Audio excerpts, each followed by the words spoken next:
जय हिंद साथियों, नमस्कार। कैसे हो आप सभी। उम्मीद करता हूं कि आप सभी साथी बहुत अच्छे होंगे और अपने एग्जाम की तैयारी भी बहुत अच्छे से कर रहे होंगे। तो बच्चों, आज का ये क्लास आपके लिए बहुत ज़्यादा इम्पोर्टेंट है, क्योंकि आज के क्लास में हम लाए हैं आपके लिए 12th क्लास के हिंदी का top 50 most important objective question. और बच्चों, ये सभी प्रश्न आपके परीक्षा के दृष्टिकोण से बहुत ज़्यादा इम्पोर्टेंट है। तो आज के क्लास को बिल्कुल ध्यान से देखिएगा और आज के क्लास में दिए जाने वाले सभी प्रश्नों को आप लोग अच्छे से याद भी करते हुए चलिएगा। ओके जी, चलिए फिर क्लास को स्टार्ट करते हैं। पहला नंबर सवाल आपके सामने ये रहा। तो बच्चा पार्टी, आप लोग भी चैट सेक्शन में आंसर को बताते हुए चलिएगा, जिससे कि आपको ये पता चलेगा कि 50 ऑब्जेक्टिव में आपका सही कितना हुआ। यहाँ पे पहला प्रश्न है कि जगदीश चंद्र माथुर की रचना निम्नलिखित में कौन सी है। बच्चों, यहाँ पे 4 ऑप्शन है: प्रगीत और समाज, तिरीच, ओ सदानीरा और शिक्षा। तो मैं बता दूं, यहाँ पे शिक्षा जे कृष्णमूर्ति की रचना है, तिरीच उदय प्रकाश की रचना है, प्रगीत और समाज नामवर सिंह की रचना है। तो बच्चा कौन सा? ओ सदानीरा, जो कि जगदीश चंद्र माथुर की रचना है। बच्चों, ओ सदानीरा एक प्रकार का क्या है, याद रखिएगा, निबंध है। बहुत बार एग्जाम में बना हुआ प्रश्न है। चलो अगला नंबर सवाल का जवाब बताओ। यहाँ पे दूसरा नंबर सवाल है, स्पीच का उद्देश्य सुनने वालों के मन में जोश और उत्साह पैदा कर देना है, किस पाठ की उक्ति है। यानी कि बच्चों, ये किसने कहा है कि स्पीच का उद्देश्य सुनने वालों के मन में जोश और उत्साह पैदा कर देना है। तो बच्चों, ये कहा है बालकृष्ण भट्ट ने, और बालकृष्ण भट्ट की रचना बातचीत है। राइट आंसर आपका ऑप्शन नंबर ए हो जाएगा। शिक्षा जे कृष्णमूर्ति की रचना है, ओ सदानीरा जगदीश चंद्र माथुर की रचना है, और यहाँ पे एक लेख और एक पत्र भगत सिंह की रचना है।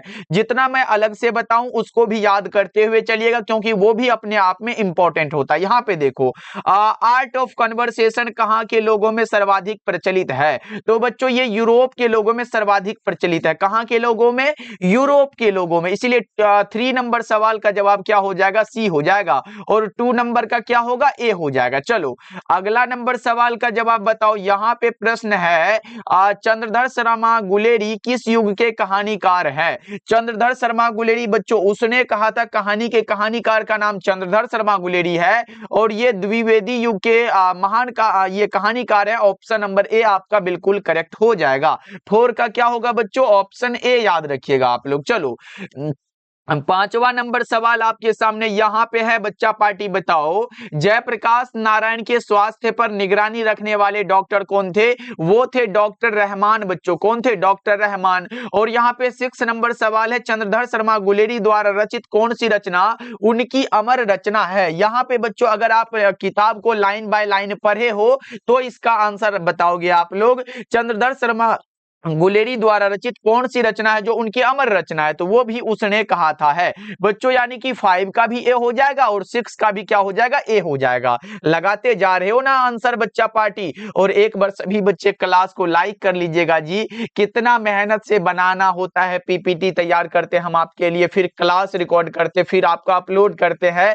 तो बच्चा पार्टी, आप लोग भी क्लास को लाइक कर दिया करो जी, और नए नए जुड़ रहे हो तो सब्सक्राइब भी करते हुए चलिएगा। ओके जी, पूरे 50 ऑब्जेक्टिव को कवर करेंगे, और वही ऑब्जेक्टिव जो ज्यादातर चांस होता है कि यहां से प्रश्न बनेगा एग्जाम में, वही प्रश्न यहां पे मैं आपको करवाता हूं बच्चों। चलो अगला नंबर सवाल यहाँ पे बता के चलो, समालोचक काशी नागरी प्रचारणी पत्रिका का संपादन किसने किया था। जल्दी से बता के चलो बच्चा पार्टी। समालोचक काशी नगरी प्रचारणी पत्रिका का संपादन जो किया था, वो किया था हमारे किसने बच्चा पार्टी? तो ये किया था चंद्रधर शर्मा गुलेरी ने। किसने किया था? चंद्रधर शर्मा गुलेरी ने। यहाँ पे है, खोज की खाज किन की कृति है, तो ये भी गुलेरी जी की रचना है। तो 7 का ए और 8 का भी ए हो जाएगा ऑप्शन नंबर। ध्यान रखना बच्चा पार्टी, ये सब नया नया रचना इसलिए लाता हूं बच्चों, क्योंकि नए प्रश्न आपके एग्जाम में ज्यादा देखने को मिलता है, क्योंकि आपको लाना है हिंदी में 100 बाई 100। तो बच्चा पार्टी, तैयारी भी तो इसी लायक होना चाहिए ना। चलो अगला बता के चलो। यहाँ पे 9 नंबर सवाल से पहले एक इंपॉर्टेंट बात है बच्चा पार्टी, अगर आपका भी साइंस स्ट्रीम से है और आप क्या फिजिक्स केमिस्ट्री और बायोलॉजी सब्जेक्ट लिए हो, तो बच्चा पार्टी मैं आपके लिए तैयार किया हूं फिजिक्स केमिस्ट्री और बायोलॉजी के सिर्फ इंपॉर्टेंट इंपॉर्टेंट क्वेश्चन का नोट्स।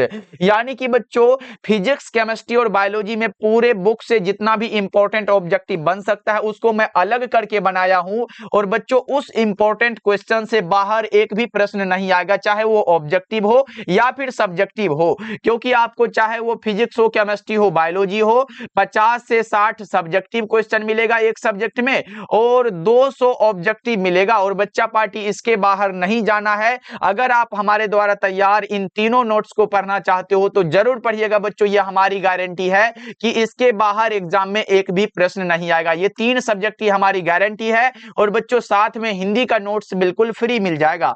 इसका चार्ज मात्र 199 है, जिसमें कि तीनों सब्जेक्ट मिल जाएगा और हिंदी का फ्री मिल जाएगा। तो आप इस नंबर पे कांटेक्ट कर लीजिएगा 7070 82 1685 नंबर पे बच्चा पार्टी। ओके जी। और बच्चों अगर सर नहीं आया एग्जाम में तो क्या करिएगा आप, ये 199 आप पे करोगे ना, इसका 2 गुना करके हम आपको रिटर्न कर देंगे जब एग्जाम में प्रश्न नहीं आएगा। क्योंकि बच्चों ये हमारी गारंटी है, ये क्या है, कॉन्फिडेंस है बच्चों, एग्जाम में ये 100% लड़ेगा क्योंकि पूरे बुक से इंपॉर्टेंट क्वेश्चन को यहां पे लाया गया है। ओके चलिए अब अगला नंबर सवाल की ओर बढ़ते हैं। सभी बच्चे इस नंबर का स्क्रीनशॉट ले सकते हो। चलो अगला बताओ। यहां पे प्रश्न बना हुआ है, जयप्रकाश नारायण का निधन कब हुआ था? जयप्रकाश नारायण संपूर्ण क्रांति के रचनाकार है बच्चों, और इसका जन्म हुआ था 11 अक्टूबर 1902 को। यहाँ पे जन्म याद रख लो, जन्म कब हुआ था? 11 अक्टूबर 1902 में इनका जन्म हुआ था। निधन हुआ था 8 अक्टूबर 1979 को। राइट आंसर आपका ऑप्शन नंबर बी हो जाएगा, ध्यान रखना आप सब। अब बताओ जयप्रकाश नारायण सविनय अवज्ञा आंदोलन के दौरान जेल कब गए थे? 1932 में गए थे बच्चों, यानी कि 9 का भी बी हो जाएगा और 10 का भी हो जाना है। कौन सा सर? 10 का भी ऑप्शन नंबर बी हो जाएगा, ध्यान रखना आप सब। चलो अगला बता के चलो। यहाँ पे प्रजा सोशलिस्ट पार्टी का गठन कब हुआ था? 1952 में हुआ था। प्रजा सोशलिस्ट पार्टी का गठन बच्चा पार्टी 1952 में हुआ था। अच्छा, दिनकर जी किस युग के प्रमुख कवि है? यहाँ पे युग पूछा है, छायावादोत्तर युग लगाइएगा, यानी कि 11 और 12 दोनों का ऑप्शन नंबर सी बिल्कुल सही हो जाएगा। दिनकर जी को बच्चा पार्टी उर्वशी के लिए भारतीय ज्ञानपीठ पुरस्कार दिया गया था और संस्कृति के 4 अध्याय के लिए साहित्य अकादमी का पुरस्कार दिया गया था। ये याद रख के चलिएगा, एग्जाम में दोनों प्रश्न बार बार पूछा जाता है। चलो अगला बता के चलो। यहाँ पे प्रश्न है, ये रहा 13 नंबर सवाल आपके सामने बताना है। प्रश्न बना हुआ है, ये है कि रामधारी सिंह दिनकर को किस रचना के लिए साहित्य अकादमी का पुरस्कार? मैंने ऊपर बताया संस्कृति के 4 अध्याय के लिए बच्चा पार्टी साहित्य अकादमी और उर्वशी के लिए ज्ञानपीठ पुरस्कार दिया गया था। यहाँ पे इस प्रश्न को भी पढ़ लो, इसका राइट आंसर आपका ऑप्शन नंबर बी हो जाएगा। अगला बता के चलो। यहाँ पे प्रश्न बना हुआ है, अर्धनारीश्वर शीर्षक पाठ के अनुसार किसने नारियों को भिक्षुणी होने का अधिकार दिया था? किसने बच्चों? बुद्ध और महावीर ने नारियों को भिक्षुणी होने का अधिकार दिया था। 14 नंबर सवाल का जवाब क्या हो जाएगा? ऑप्शन नंबर ए आपका सही हो जाएगा। यहां पे बता के चलो बच्चों, प्रश्न बना हुआ यह है कि किस पाठ की यह उक्ति है कि नर और नारी एक ही द्रव्य की ढली 2 प्रतिमाएं हैं? किस पाठ में यह कहा गया है बच्चा पार्टी? तो ये अर्धनारीश्वर में कहा गया है। अर्धनारीश्वर एक प्रकार का क्या है भैया? निबंध है। याद रखना, रामधारी सिंह दिनकर की रचना है। प्रेमचंद के अनुसार पुरुष जब नारी का गुण लेता है तब यह क्या बन जाता है? देवता बन जाता है। लेकिन बच्चों ये प्रेमचंद के अनुसार ही जब नारी जो है पुरुष का गुण सीखती है तब वह राक्षसी बन जाती है, ये भी याद रखिएगा। ओके, इसका राइट आंसर ए होगा, इसका डी हो जाएगा। चलो अगला बता के चलो। प्रश्न बना हुआ आपके सामने यह है कि यति का अर्थ क्या होता है? यति का अर्थ तपस्वी होता है। क्या होता है?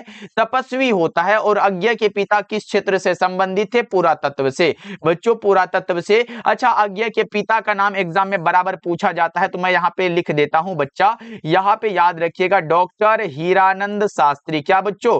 डॉक्टर हीरानंद शास्त्री आप याद रखते हुए चलिएगा। ओके, राइट आंसर इसका ए हो जाएगा, इसका बी हो जाएगा। चलो अगला बता के चलो। यहां पे प्रश्न है, उत्तर प्रियदर्शी क्या है? उत्तर प्रियदर्शी एक प्रकार का नाटक है। उत्तर प्रियदर्शी बच्चों नाटक है। नाटककार का नाम है सच्चिदानंद हीरानंद वात्स्यायन और दूसरा सप्तक का प्रकाशन वर्ष बच्चों 1951 है। ये पहला सप्तक है, ये तीसरा सप्तक है और ये चौथा सप्तक है बच्चों, ये याद रखना है आपको। ऐसे इसका ए हो जाएगा और इसका ऑप्शन नंबर बी करेक्ट हो जाएगा, ध्यान रखना है। चलो अगला बता के चलो, यहाँ पे है 20, यहाँ पे देखो आप पीडीएफ के लिए इस नंबर को कांटेक्ट कर सकते हो बच्चा पार्टी, क्योंकि वही पीडीएफ जो आपके एग्जाम के लिए इंपॉर्टेंट होगा, क्योंकि बच्चे हमने गारंटी लिया है ना कि 199 के बदले इसका जो 2 गुना होगा आपको रिटर्न करेंगे। तो बच्चा पार्टी ये याद रख लो, इसके बाहर एग्जाम में नहीं आने वाला है। चाहे आप कुछ अभी तक पढ़े हो नहीं पढ़े हो, चाहे आप हिंदी मीडियम से हो इंग्लिश मीडियम से हो, ये दोनों मीडियम के लिए तैयार है बच्चों। चलो अब अगला नंबर सवाल का जवाब बताओ। यहाँ पे प्रश्न है कि नदी के द्वीप किस लेखक की रचना है? नदी के द्वीप बच्चों सच्चिदानंद हीरानंद वात्स्यायन की रचना है। डॉन ब्रिन की आत्मकथा तथा बंदी जीवन किन की रचना है? ये दोनों सचिंद्रनाथ सान्याल की रचना है। ऐसे एग्जाम में पूछेगा कि डॉन ब्रिन की आत्मकथा तथा बंदी जीवन का अनुवाद किसने किया था? ये रचना इनकी है बच्चों, लेकिन अगर पूछे अनुवाद किसने किया था तो भगत सिंह ने इनका अनुवाद किया था। याद रखना बच्चों, अनुवाद मतलब ट्रांसलेशन होता है ना, ये याद रख के चलिएगा आप लोग। चलो अगला नंबर सवाल का जवाब बताओ। यहाँ पे प्रश्न बना हुआ है, किस भारतीय राज्य को राजनीति जीवन में सबसे पिछड़ा हुआ कहा जाता है? पंजाब को। किसको बच्चों? पंजाब को कहा जाता है। सही जवाब ऑप्शन बी हो जाएगा। और भगत सिंह की रचना निम्नलिखित में कौन सी है ये बताना है। आप बता के चलोगे। ऐसे एक लेख और एक पत्र तो पढ़ते हो आप लोग, वो चैप्टर का नाम है। यहाँ पे विद्यार्थी और राजनीति, अछूत समस्या, कौन सा बच्चा पार्टी, मैं नास्तिक क्यों हूं, विश्व प्रेम, उसके बाद युवक आता है। अगर ऐसा वाला आ रहा है बच्चों, इनमें से सभी आप लगा के चलो, ये है भगत सिंह की रचना। इसका बी हो जाएगा और इसका डी हो जाएगा, याद रखना आप सब। चलो अगला नंबर सवाल है कि जगदीश चंद्र माथुर द्वारा रचित कोणार्क का प्रकाशन वर्ष 1951 में बच्चों कोणार्क प्रकाशित हुआ था। याद रखना, ये भी एग्जाम में बना हुआ प्रश्न है। यहाँ पे है परंपराशील नाट्य किस लेखक की रचना है? परंपराशील नाट्य बच्चों 1960 में प्रकाशित हुआ था। यह भी जगदीश चंद्र माथुर की ही रचना है। सही जवाब ऑप्शन नंबर सी बिल्कुल करेक्ट हो जाएगा। अगला बता के चलो 27 नंबर सवाल और 28 नंबर सवाल भी आपके सामने है। निम्न में कौन सी रचना जगदीश चंद्र माथुर द्वारा रचित नहीं है? तो बच्चों देखो, बंदी है, शारदिया है, पहला राजा है, लेकिन आषाढ़ का एक दिन इनकी रचना नहीं है। तो सही जवाब क्या होगा? डी हो जाएगा। आषाढ़ का एक दिन बच्चों नाटक है जो कि लिखा गया है मोहन राकेश के द्वारा। किनके द्वारा? मोहन राकेश के द्वारा बच्चों। यहाँ पे है नई कहानी आंदोलन के प्रमुख हस्ताक्षर कौन थे? मोहन राकेश थे। क्या हो जाएगा? Mohan Rakesh. Option number A आपका सही हो जाएगा। ओके, चलो अगला बता के चलो 29 नंबर सवाल है। यहाँ पे प्रश्न बना हुआ है कि न आने वाला कल किसकी रचना है? बच्चों न आने वाला कल जो रचना है ना, ये रचना मोहन राकेश की रचना। न आने वाला कल मोहन राकेश की रचना है। अच्छा, ये न आने वाला कल बच्चों प्रकाशित कब हुआ था? 1970 ईस्वी में। कब बच्चों? 1970, याद रखिएगा। और जानवर भी मोहन राकेश की रचना है और इसका भी प्रकाशन वर्ष पूछा गया है। और बच्चों एग्जाम में क्या बनेगा? जानवर रचना क्या है? तो कहानी संग्रह है। जानवर और जानवर कहानी संग्रह रचना है। इसका प्रकाशन वर्ष आपसे पूछा गया है 1958 में ये प्रकाशित हुआ था बच्चों। ऑप्शन नंबर सी बिल्कुल करेक्ट हो जाएगा। बच्चों क्लास को आप लोग लाइक तो करते जा रहे हो ना, बता दीजिएगा सभी बच्चे, क्लास को लाइक कर लीजिएगा। अगर आप हमारे साथ पहली बार जुड़ रहे हो तो सब्सक्राइब करते हुए चलिएगा बच्चों। ओके, चलो अगला बता के चलो। यहाँ पे प्रश्न बना हुआ है, सिपाही की मां शीर्षक एकांकी में कुंती कौन थी बच्चों? कुंती कौन थी? परोसिन थी। आपने पढ़ा होगा इसके बारे में। नामवर सिंह को किस रचना पर साहित्य अकादमी का पुरस्कार दिया गया था? कविता के नए प्रतिमान रचना पर। कब दिया गया था? 1971 ईस्वी में बच्चों। चलो अगला बता के चलो। यहाँ पे प्रश्न बना हुआ है कि नामवर सिंह को क्या कहा जाता है? नामवर सिंह को कहा जाता है जनयुग पत्रिका के संपादक और आलोचना त्रैमासिक के प्रधान संपादक, इसलिए ऑप्शन नंबर सी हो जाएगा। अच्छा, ये कवियों के कवि किसे कहा जाता है सर? ये कहा जाता है शमशेर बहादुर सिंह को। किसको बच्चा पार्टी? ये कहा जाता है शमशेर बहादुर सिंह को। तो ये ये भी बात आपको याद रखना है। शमशेर बहादुर सिंह को कवियों के कवि कहा जाता है। ओम प्रकाश वाल्मीकि की रचना निम्न में कौन है? जूठन भी है, दलित साहित्य का सौंदर्य शास्त्र भी है, सलाम भी है। ये सभी के सभी इनकी रचना है। इसका सी हो जाएगा और इसका डी हो जाएगा, दोनों याद रखना आप सब। चलो अगला बताओ। यहां पे प्रश्न बना हुआ है कि ओम प्रकाश वाल्मीकि ने मेघदूत नामक नाट्य संस्था की स्थापना कहां की थी? तो बच्चों महाराष्ट्र में किया था। राइट आंसर बी हो जाएगा। यहाँ पे है घूसपैठिए शीर्षक पाठ क्या है? तो ये है एक प्रकार का कहानी संग्रह। अच्छा, ये किन की रचना है बच्चों जानते हो? ये है ओम प्रकाश वाल्मीकि की रचना। किन की रचना है? ये ओम प्रकाश वाल्मीकि जी की रचना है। और बच्चों घुसपैठिए की जगह आ सकता है सलाम। सलाम भी एक प्रकार का कहानी संग्रह है। कहानी संग्रह है बच्चों, ओम प्रकाश वाल्मीकि की रचना है। पूछेगा सलाम कहानी संग्रह के कहानीकार कौन है? आपका आंसर आएगा ओम प्रकाश वाल्मीकि। चलो अगला बता के चलो। यहां पे है निम्न में कौन छात्र जीवन में क्षय रोग से ग्रसित थे? मलियज साहब। मलियज जी छात्र जीवन में क्षय रोग से ग्रसित थे, जिनका मूल नाम भरत जी श्रीवास्तव है। गंगा देवी एवं प्रेम कुमार सिंह किनके माता पिता हैं? तो ये हैं उदय प्रकाश के माता पिता बच्चों। किनके हैं? उदय प्रकाश के। इसका क्या लगाए हो? ऑप्शन नंबर ए, और इसका भी ए। दोनों का ए बिल्कुल करेक्ट है बच्चों। चलो अगला बताओ जरा सा। यहां पे प्रश्न बना हुआ है मैंगोसील कहानी के कहानीकार कौन है? मैंगोसील बच्चों उदय प्रकाश की रचना है। मैंगोसील किन की है? उदय प्रकाश की रचना है। अच्छा, यहां पे प्रश्न भी बन गया है कि कवियों की कवि किसे कहा जाता है? बच्चों मैंने ऊपर बताया था क्या? ऑप्शन नंबर डी में शायद था वहां पे। तो ये किसे कहा जाता है? शायद नामवर सिंह की जगह मैंने बताया था कि पूछा गया था नामवर सिंह को क्या कहा जाता है। ये जनयुग पत्रिका के संपादक और आलोचना त्रैमासिक के प्रधान संपादक। उसी के नीचे डी वाला में क्या था? कवियों के कवि। और कवियों के कवि की जगह मैंने शमशेर बहादुर सिंह लिख दिया था। यानी कि दोनों का ऑप्शन नंबर ए करेक्ट हो जाएगा। चलो अगला बता के चलो। यहाँ पे प्रश्न है और यहाँ पे ये नंबर है, तो आप लोग कांटेक्ट कर सकते हो बच्चों। यहाँ पे है the first and last freedom और द ओनली रिवॉल्यूशन निम्नलिखित में किनकी रचना? ये दोनों रचना जे कृष्णमूर्ति की रचना है। जे कृष्णमूर्ति का पूरा नाम जिद्दू कृष्णमूर्ति है। ओके, तो इसका राइट आंसर ए हो जाएगा, याद रखना। और जे कृष्णमूर्ति का जन्म स्थान कहां है? मदनपल्ली, चित्तूर, आंध्र प्रदेश में। कहां पर है? मदनपल्ली, चित्तूर, आंध्र प्रदेश में। यानी कि दोनों का ऑप्शन नंबर ए करेक्ट हो जाएगा बच्चों। ये दोनों इंपॉर्टेंट रचना है, the first and last freedom और द ओनली रिवॉल्यूशन। ये दोनों याद रखना आप सब। चलो अगला बता के चलो। यहाँ पे 43 और 4 दोनों है आपके सामने। मलिक मोहम्मद जायसी का निधन कब हुआ था? ये बच्चों अनुमानतः लगाया गया है, आप बता के चलो। मलिक मोहम्मद जायसी, जिसे आपने प्रेम के पीर के कवि कहा है, ये 1548 में इनका जन्म हुआ था। राइट आंसर निधन हुआ था। ऑप्शन नंबर ए आपका बिल्कुल करेक्ट हो जाएगा, ध्यान रखना आप सब। चलो यहां बताओ। जायसी के पिता का नाम क्या था? मलिक शेख ममरेज। इसी को बच्चों मलिक राजे अशरफ भी कहते हैं। ऐसे दोनों में से कोई रहे, आप याद रखिएगा। मलिक राजे अशरफ, बच्चा पार्टी अशरफ आ जाए तो ये भी याद रखिएगा आप लोगों के। चलो यहां पे क्या लगाओगे? दोनों का ऑप्शन नंबर ए करेक्ट हो जाएगा। अगला बता के चलो। यहां पे प्रश्न है सूरदास का जीवन काल क्या है? सूरदास का जीवन काल बच्चों, जन्म हुआ था 1478 में, 1583 में निधन हुआ था, इसीलिए इसका जीवन काल ये हो जाएगा। क्या होगा? 45 का ऑप्शन नंबर ए हो जाएगा। अब यहां पे देखो, सूरदास की अभिरुचि किसमें थी? पर्यटन में थी, सत्संग में थी, कृष्ण भक्ति में थी बच्चों, वैराग्य जीवन में। ऑप्शन नंबर डी आपका बिल्कुल करेक्ट हो जाएगा। इसका ए और इसका डी दोनों ऑप्शन करेक्ट है बच्चों, ध्यान रखना आप सब। और सूरदास को हिंदी साहित्य का सूर्य कहा जाता है, ये भी बात याद रखते हुए चलिएगा, बहुत बार एग्जाम में पूछा गया। चलो अगला बता के चलो। यहाँ पे है निम्नलिखित में किसका मूल नाम राम बोला था? तुलसीदास के बचपन का नाम राम बोला था। मूल नाम कहो, बचपन का नाम कहो, बहुत इंपॉर्टेंट है बच्चों। तुलसीदास के माता का नाम हुलसी था, पत्नी का नाम रत्नावली, पिता का नाम आत्माराम दुबे। यहाँ पे बताओ तुलसीदास की रचना निम्न में कौन सी है? जानकी मंगल, पार्वती मंगल, गीतावली, ये सभी के सभी इनकी रचना है। राइट आंसर आपका डी होगा, इसका ए और इसका डी हो जाएगा। चलो अगला नंबर सवाल, और यहाँ पे दोनों प्रश्न है आपके सामने बच्चा, पार्टियों लगा दो, क्या हो जाएगा? प्रश्न पूछा जा रहा है नाभा दास की अनुमानित जन्म तिथि क्या है? नाभा दास की बच्चों अनुमानित जन्म तिथि आपको लगाना है 1570 है बच्चों। यहाँ पे आ जाए भक्तमाल, आ जाए अष्टयाम, आ जाए उसके बाद छप्पय आ जाए, ये सभी रचना नाभा दास की रचना है। यहाँ पे प्रश्न बना हुआ है भक्तमाल तथा अष्टयाम किन की रचना? तो ये नाभा दास की रचना। किन की है? नाभा दास की रचना। अच्छा बच्चों, एग्जाम में बना हुआ कि छप्पे क्या होता है? तो 6 पंक्तियों का छंद होता है। बहुत बार एग्जाम में बना हुआ प्रश्न है बच्चों।